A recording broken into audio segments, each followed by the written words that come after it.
Hello everyone and welcome back to Policy Room, where we break down the important debates happening in Washington in a clear and straightforward way. Thank you for joining us. Today, we're looking at comments made on the Senate floor addressing the ongoing government shutdown. And I want to thank Senator Johnson for his dedication to try to pry the federal workers who are being used in what is a political battle, and I want to excuse them from a partisan political battle that is not of their making, so they can go back to work and serve the American people. So what we have here is a political standoff between Democrats and Republicans in Congress. It has nothing to do with the air traffic controllers. Some of them are Democrats, some are Republicans. It has nothing to do with any other essential or furloughed federal worker. Some of them are Democrats and Republicans. Some of them probably agree that we should shut down the government so insurance companies can make billions more dollars off the American taxpayers under Obamacare. Some of them are Republicans and think that we should open the government and work out this healthcare mess after we open the government. But regardless of that, they're not in a position to make those decisions. We are. So here we are, in the longest shutdown in government history. The Congress is responsible for it. It's political, it's not policy-driven. So since we're going to argue about politics and who's winning and who's losing and who's setting themselves up to have the next president or win the midterms, instead of worrying about whether the airways are safe, whether WIC is funded, whether SNAP is funded, whether workers are funded, whether the military is funded, since we're going to fight over who's going to win the election a year from now, let's excuse the people who are not responsible for this dysfunction from our dysfunction. That's what Senator Johnson is trying to do. Now, we all agree, Democrats and Republicans, that this is not fair to federal workers, people who are in the military, who are air traffic controllers, who are essential, who are furloughed. It's not fair to them. We all agree.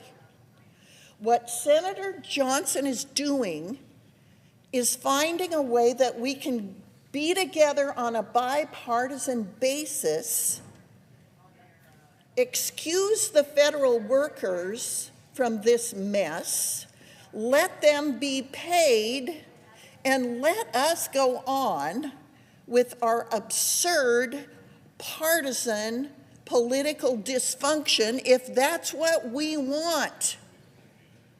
If we want to fight about health care, it's my opinion we ought to do it after we fully open the government.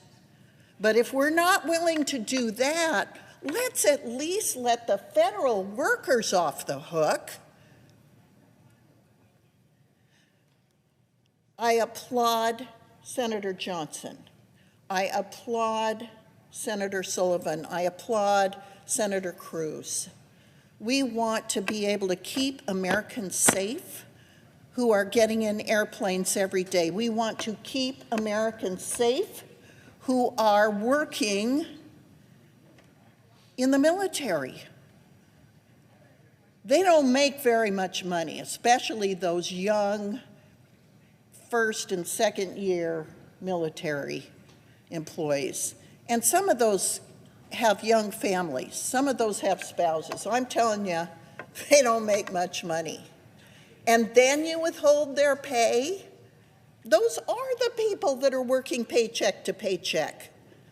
Let them out of our political dysfunction. Don't make them suffer for our political misfunction and dysfunction. I want to also thank any Democrat who will listen and be compassionate towards your federal workers in your districts. This is wrong for those of us, whether we disagree about health care or not, whether you want to fund billions of dollars to give to insurance companies for a broken health care system, fine. We can have that debate. But don't penalize the federal workers for our dysfunction, our disrespect for them. Thank you, Mr. President. I yield back. I appreciate the remarks by Senator. The Speaker began by thanking Senator Johnson for pushing to protect federal workers who have been caught in the middle of a political standoff they had no part in creating. The focus was on making sure those workers can return to their jobs and continue serving the American people. Right now, the shutdown is the result of a political stalemate between Democrats and Republicans in Congress. It's not about air traffic controllers, military personnel, essential staff, or the workers who have been furloughed. These workers have a range of political views. Some support the shutdown, some oppose it, but none of them are the ones making the decisions. That responsibility lies with elected members of Congress. This has become the longest government shutdown in U.S. history, and the debate has shifted away from policy to political gains. Who is winning, who is losing, and who will benefit in the next elections? Meanwhile, essential services like food assistance programs, military pay, and aviation safety are caught in the crossfire. Senator Johnson's proposal is aimed at relieving federal workers from the consequences of this political fight. In other words, allow them to receive their pay and do their jobs, while Congress continues its debates separately. Both parties agree that it is unfair for federal workers, especially lower-paid military members and essential personnel, to go without pay over a partisan dispute. The message is clear. If Congress wants to continue arguing about healthcare and broader political issues, those debates should not come at the expense of the workers serving the country every day.